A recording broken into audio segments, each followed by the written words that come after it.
আসসালামু আলাইকুম এভরিওয়ান।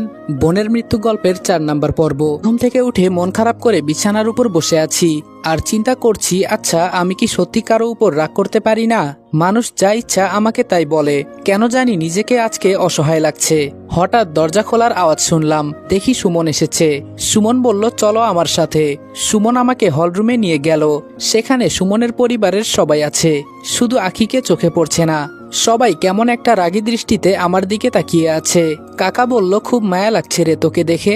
আমি বললাম মিথ্যা বলে আমাকে এখানে নিয়ে এসেছেন, লজ্জা করে না আপনার? ঠাস করে কাকা একটা চড় দিয়ে বলল তোকে তো এখানেই মেরে ফেলতাম। আমি বললাম আম্মুর কথা শুনে আমি আপনাকে অনেক সম্মান করতাম, আর আম্মু বলেছে দেখেই আমি এখানে এসেছি, কিন্তু আপনার পেছনে যে এই রূপ লুকিয়ে আছে তা আমি জানতাম না। কাকা বলল আমি খারাপ তাই না? যখন তোর দাদা আমার বন্ধুকে মেরে ফেললো তখন তোর এই যুক্তি কই ছিল? একসাথে উঠা বসা ছিল আমাদের। আমার নিজের চোখের সামনে তোর দাদা আমার বন্ধুকে মেরে ফেলেছে। তোর দাদা মারা গেছে দেখে মনে করিস না তোরা কেউ বাঁচতে পারবি? কাউকে ছাড়বো না আমি বললাম এক হাতে কখনো তালি বাজে না, এটা তো জানেন। কাকা বলল তোর দাদার গুণ তোর ভেতরে আছে, তবে তোর সাহস নাই, এইটুকুই পার্থক্য। আমি বললাম যদি আমি একবার বেঁচে যেতে পারি আমার আম্মু হয়তো আপনাকে ছাড়বে না। কাকা বলল এজন্যই তো তোকে মেরে তোর মাকে ভুলিয়ে ভালিয়ে এখানে নিয়ে আসবো। আমি বললাম আমার আম্মুকে হয়তো তুই এখনো চিনিস না। আখি বলল এত চিনে কি হবে? যাকে মারবো তার চরিত্র সম্পর্কে জেনে আমরা কি করব? সরাসরি গুলি করে উপরে পাঠিয়ে দিব, পরে যা হয় সে দেখা যাবে। আখিকে দেখে আমি অবাক হয়ে গেছি। আখি একদম মেয়ের রূপ পাল্টে ফেলেছে। ওকে দেখলে যে কেউ বলবে ছেলে। আখি বলল কি রে আমার দিকে এভাবে তাকিয়ে আছিস কেন? আমি বললাম রূপ তো ভালোই বদল করতে পারেন। সুমন বলল আপু এত কথা বলে সময় নষ্ট করতে পারবো না, ওইদিকে মনে হয় রাসেল ভাইয়া অপেক্ষা করছে। আখি বলল ওহ তাই তো, এই তাড়াতাড়ি চল। কাকা বলল আরে ছেলেটা সেই রাত থেকে কিছু খায় নাই, কিছু তো খেতে দে, কাঁচা মাংস আছে নাকি আমাদের ঘরে? আখি বলল মরার পর ভালো করে খাবে। ও শেট, একটা বিষয় তো ভুলেই গেছি। সুমন আমার রুম থেকে বটিটা নিয়ে আয় তো। সুমন হাতে করে একটা বটি নিয়ে আসলো, আমার শরীর থেকে শার্টটা খুলে ফেললো। সবাই মিলে আমার শরীরে মরিচের গুঁড়া দিয়ে সাজিয়ে দিতে লাগলো, আর এইদিকে আমার শরীর জ্বলন্ত আগুনের মতো জ্বলতেছে। আখি বলল খুব কষ্ট হচ্ছে তাই না? সামনে আরো কষ্ট দিয়ে তোকে মারা হবে, শুধু দেখতে থাক। আখি আমাকে নিয়ে বাহিরে চলে গেল। দেখি একটা খোলামেলা ট্রাক, আর সেই ট্রাকে যে মেয়েটা আমাকে ট্রেনের ভেতরে মারতে চেয়েছিল সেই মেয়েটা বলল আরে আয় আয়, তোর জন্যই আমি অপেক্ষা করছি। আমাকে ওরা সবাই খেলার পুতুল বানিয়ে ফেলেছে, যেভাবে বলছে সেভাবেই আমাকে নাচাচ্ছে। আখি বলল কি অবস্থা তোর? মেয়েটা বলল অনেক অনেক খুশি আজকে আমি, বাবার খুনির পরিবারের একজনকে মারতে পারবো আজকে। আমি বললাম মেয়েদের এই খুন খারাপিতে মানায় না জানেন। মেয়েটা বলল বাবা তুই তো দেখি আমাকে জ্ঞান দেওয়া শুরু করলি। আমি বললাম আমাকে মেরে কি আপনি শান্তিতে থাকতে পারবেন? মেয়েটা বলল তোর পরিবারকে যতক্ষণ পর্যন্ত মারতে পারবো না ততক্ষণ পর্যন্ত আমার বাবার আত্মা শান্তি পাবে না, আর এরপরেই আমার শান্তি হবে। আমি বললাম এখনো অনেক সময় বাকি আছে, বলা তো যায় না কার কখন সময় আসে। মেয়েটা বলল তোরে তো ট্রেনের মাঝেই মেরে দিতাম, কিন্তু আখি বলল অনুষ্ঠানে সবার সামনে তোকে মেরে প্রতিশোধ নিব। আখি বলল তবে তুই যাই বলিস ছেলেটা কিন্তু সুন্দর আছে, কি সুন্দর সিক্স প্যাক বানিয়েছে দেখেছিস? মেয়েটা বলল বানিয়ে কি হবে, এগুলোর তো দাম নাই, এর ব্যবহারও করতে শিখতে হবে, আর ও তো একটা বলদ। আরে আরে তোর চোখ দিয়ে পানি পড়ছে কেন? আখি বলল ওর পুরো শরীরে মরিচ লাগিয়ে দিয়েছি, ও যে এত কিছু কিভাবে সহ্য করছে কিছুই বুঝতে পারছি না আমি। মেয়েটা বলল এই এক কাজ করি, ওর সাথে কয়েকটা পিক নেই। কিছুক্ষণ পর আমাকে এক জায়গায় নিয়ে এলো, দেখে মনে হচ্ছে অনেক মানুষের সমাবেশ এখানে, সবাই আনন্দ উল্লাসে নাচানাচি করছে। আমাদের নামতে দেখে সবাই ফুল ছিটিয়ে দিয়ে বরণ করছে। আখি বলল আজকে মনে হয় পুরো খেলা জমবে। আমাকে একটা স্টেজে নিয়ে যাওয়া হলো, যেখানে লম্বা চুলওয়ালা একটা ছেলে বসে আছে, মনে হলো এটাই রাসেল বলল এই আমার সামনে আজ পর্যন্ত কারো দাঁড়ানোর ক্ষমতা হয় নাই, হাঁটু গেড়ে বসে পড়। আমাকেও বাধ্যতামূলক তাই করতে হলো। রাসেল বলল তোর নামটা জানি কি? আখি বলল ভাই এর নাম রনি। রাসেল বলল আখি তোমাকে অনেক ধন্যবাদ, তোমার জন্য আজকে ওকে আমি হাতের কাছে পেয়েছি। আখি বলল না ভাইয়া, এটা তো আমার কর্তব্য ছিল। আমি বললাম তোর এত কাহিনী দেখার সময় আমার নাই, মারার হলে মেরে দে। রাসেল বলল আমাকে তুই করে বলিস, তোর তো সাহস কম না। মেয়েটা বলল ভাইয়া তুই শুধু একবার বল, ওকে এখানেই মেরে দেই। রাসেল বলল আরে একটু অপেক্ষা কর। আমাদের সামনে একটা ছেলে লম্বা তলোয়ার রেখে গেল, একদম ফ্রেশ নতুন, তলোয়ারটা চকচক করছে। রাসেল বলল তুই আজকে বাঁচতে পারবি না এটা শিওর, তবে তোর বাঁচার ইচ্ছা হচ্ছে না? আমি বললাম আমার চোখের সামনে আমি নিজের মৃত্যু দেখেছি, তুই আমাকে আর কি মারবি? রাসেল বলল, এই শালা তো আসলে হিজড়া। আমি বললাম, দেখ যা করার কর, আমি কিছু বলবো না, তবে আমার সম্মানের উপর আঘাত করবি না। রাসেল বলল, আমি ভয় পেয়েছি রে। এই তোরা সবাই দেখ, আমি ভয় পেয়েছি, ও আমাকে মেরে ফেলবে, আমাকে তোরা কেউ বাঁচা। হাসির রোল পড়ে গেল রাসেলের কথা শুনে। রাসেল বলল, আচ্ছা তুই কেন মানুষের উপর রাগ করিস না, এটা জানতে পারি? আমি বললাম, ভালো মানুষের দাম নাই আজকাল, এখন বুঝতে পারছি। তোর মতো কুকুর হওয়ার দরকার ছিল, তাহলে হয়তো এখানে বাঁচতে পারতাম। রাসেল বলল, আমাকে কুকুর বললি তাতে আমি কিছু মনে করি নাই, মরার পর তোর মাংস রাস্তার কুকুর দিয়ে খাওয়াবো, এটা শিওর। আচ্ছা তোর কি একটুও রাগ হচ্ছে না? আমি বললাম, বিনা অপরাধে আমাকে মারবি, এজন্য একটু রাগ হচ্ছে। রাসেল বলল, কই, আমি তো দেখতে পারতেছি না। হিজরার বাচ্চা হিজরা। আমি চোখ বন্ধ করে নিলাম রাসেলের কথা শুনে। রাসেল বলল, আরে চোখ বন্ধ করলি কেন, রাগ হচ্ছে? শুন, তুই মরার পর তোর মা আর তোর বাবাকে বুঝিয়ে এখানে এনে ওদেরকেও এভাবে মারবো, তবে এর থেকেও আরো বেশি অপমান করে। কিরে, কথা বলিস না কেন? আচ্ছা, আমার কেন জানি সন্দেহ হয় তুই কি আদৌ কোনো পুরুষ নাকি হিজড়া। কিরে, তোরা সবাই কি বলিস? বাহির থেকে আওয়াজ আসলো, ঠিক বস। চোখ খুলে আর কোনো কথা বললাম না। বসা থেকে উঠে সামনে থাকা তলোয়ারটা দিয়ে সেকেন্ডের ভেতরে রাসেলের গলায় বসিয়ে দিলাম। ওর মাথাটা ছিটকে নিচে গিয়ে পড়ল। আশেপাশের পরিবেশ একদম নীরব হয়ে গেল।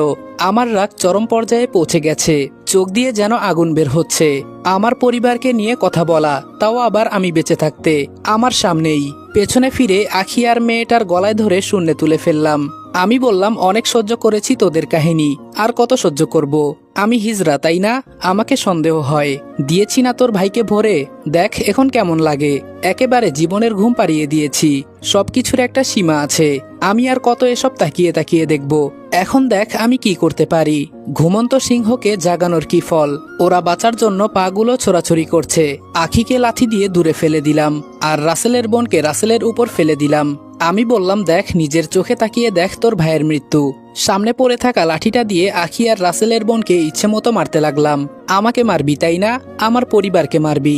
কোন শালা আসবি, আয় দেখি তোদের কার কত দম। চোখ দিয়ে আমার যেন আগুন বের হচ্ছে। হঠাৎ পেছন থেকে একটা মেয়ে আমার হাত ধরে ফেললো। আমি বললাম, তবে তোরে তো। তাকিয়ে দেখি আখির চাচাতো বোন আমার হাত ধরে আছে।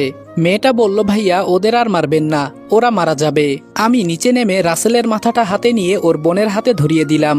নে এখন মজা কর, আমাকে মারবি তাই না?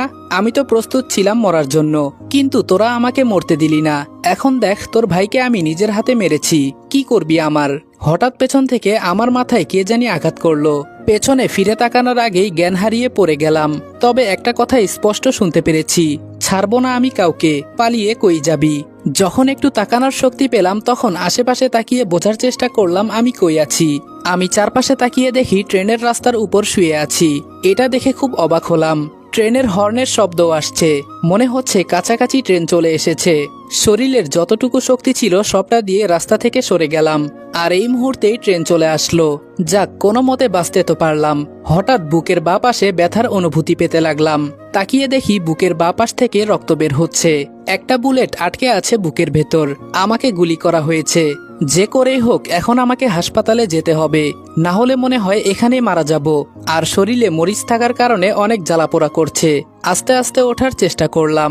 শরীরে এতটুকু শক্তি নেই যে কোনো দিকে হেঁটে যাব, তাও উঠে হাঁটার চেষ্টা করছি।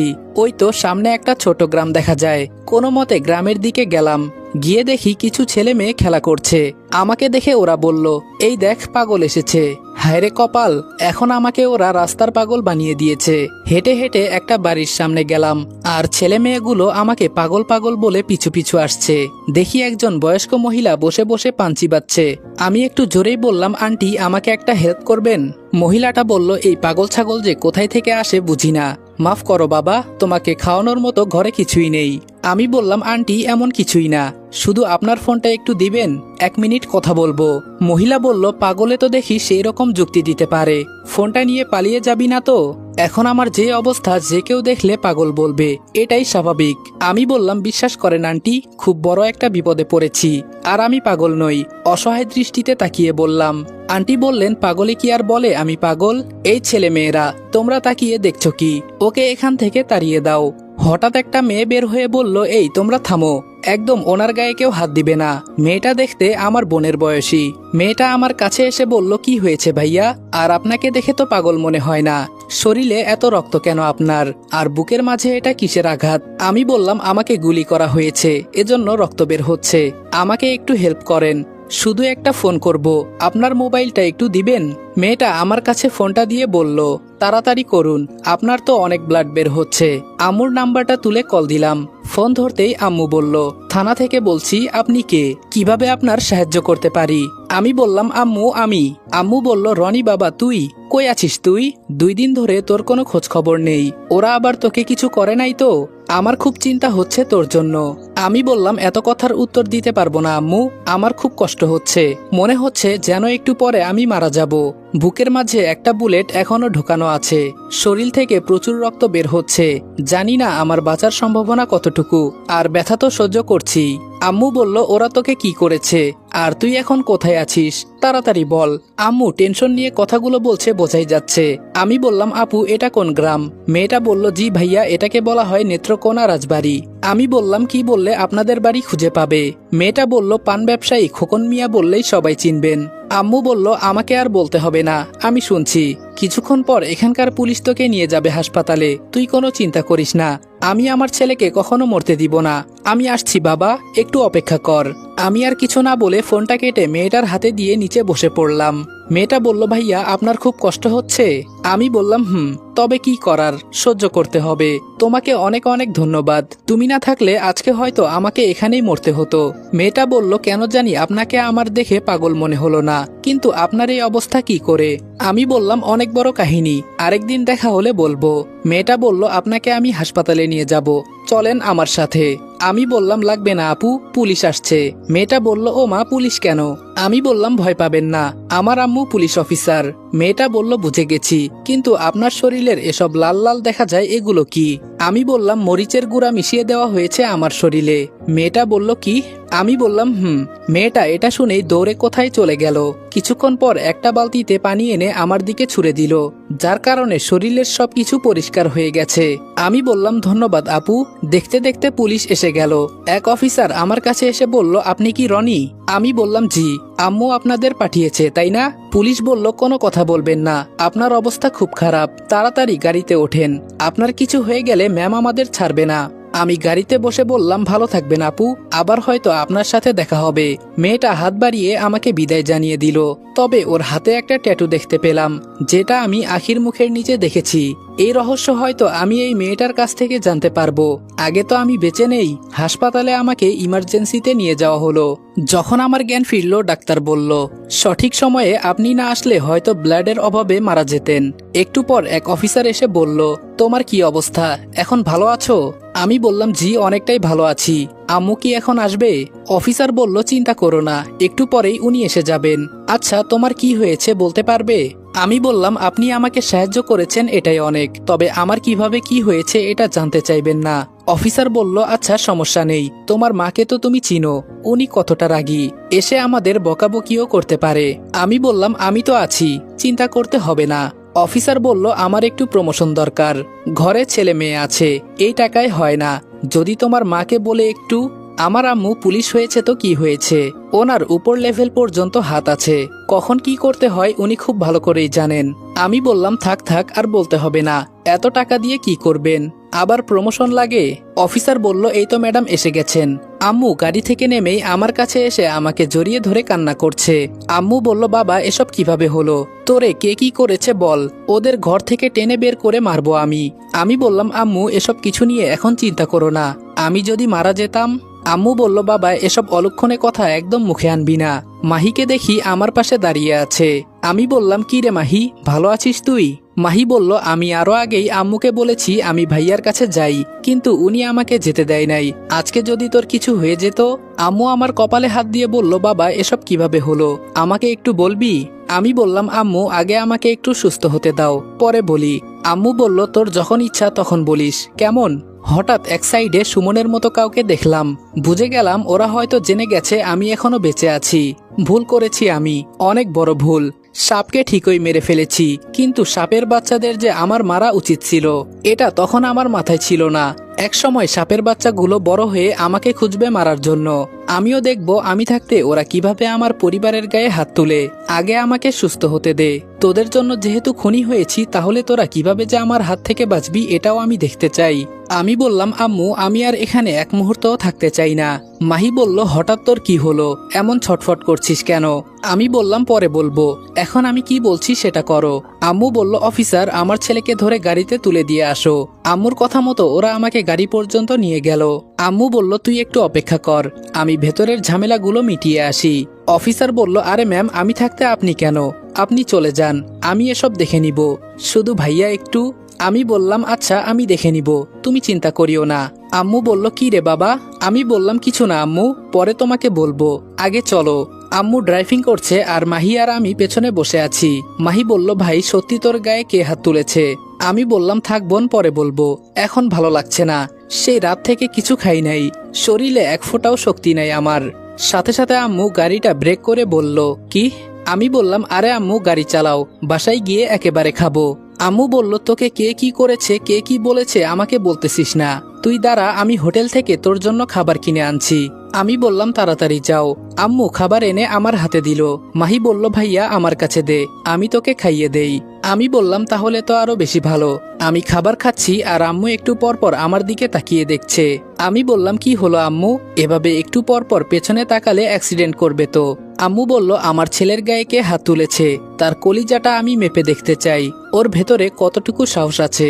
আমি বললাম, আরে আম্মু এসব বাদ দাও, যা হয়েছে সব ভুলে যাও। আম্মু বলল, তুই না বললেও আমি এর খোঁজ নিব, ছাড়বো না আমি কাউকে। আমি বললাম, দেখ মাহি, আম্মু কি শুরু করেছে। মাহি বলল, ঠিকই তো বলেছে আম্মু, আমিও তোর কসম করে বলছি ওকে আমি ছাড়বো না। আমি মনে মনে বলছি, তুই ছাড়বি আর না ছাড়বি কি, আমি তো ওকে মেরেই ফেলেছি। এখন যদি আম্মুকে বলি আমি একজনকে খুন করেছি, আম্মু এটা শুনে জীবনেও বিশ্বাস করবে না। যে ছেলে কারো সাথে কোনোদিন রাগ করে কথা বলে না, সে নাকি আবার মানুষ খুন করবে। পরে উল্টো আম্মু আমাকে দোষ দিবে। যখন আম্মু বলে তখন 2-5 বুঝিয়ে দিব। মনে মনে এগুলো বলছি আর চুপ করে হাসছি। কি ছিলাম আর কি হলাম। আবার হঠাৎ আম্মু ব্রেক করলো। আমি বললাম, আম্মু এখন আবার কি হয়েছে? মাহি বলল, সামনে তাকিয়ে দেখ। আসসালামু আলাইকুম এভরিওয়ান। বোনের মৃত্যু গল্পের 4 নাম্বার পর্ব এখানেই শেষ করলাম। ভিডিওটা ভালো লাগলে উড়াধুরা লাইক, কমেন্ট এবং শেয়ার করে দিও।